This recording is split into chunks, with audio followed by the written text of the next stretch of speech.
এই উম্মত জাহান্নামে যাবে কিন্তু হাতকড়ি থাকবে না। এই উম্মত জাহান্নামে যাবে পায়ে বেড়ি থাকবে না। এই উম্মত জাহান্নামে যাবে গলায় শিকল থাকবে না। এই উম্মত জাহান্নামে যাবে চেহারা কালো হবে না। অথচ জাহান্নামীদের চেহারা কালো হবে, এই উম্মতের চেহারা কালো হবে না। একজনের চেহারাও কালো হবে না।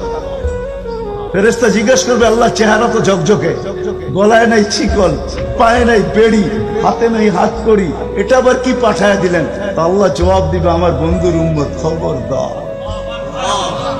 তো ফেরেশতা মালিক জিজ্ঞেস করবে, দারোগা হাতকড়ি নেই কেন? বলছে, যেই হাত উঁচুতে ব্যবহার হয় ওটা হাতে হাতকড়ি লাগে না। যেই পাও মসজিদের দিকে চলে ওই পায়ে বেড়ি লাগে না। যেই কপাল আমার কুদরতি পায়ে জীবনে একবারও আমাকে পাওয়ার জন্য ঠেকায়া দিছে, সেজদা করছে, ওই চেহারা কোনোদিন কালো হয় না, গলায় কোনোদিন চিকন লাগে না। 3 জায়গায় আগুন লাগাবে না, খবরদার। চেহারায়, হাতে, পায়ে, বাকি শরীরে লাগায়া দাও। আগুনকে যখন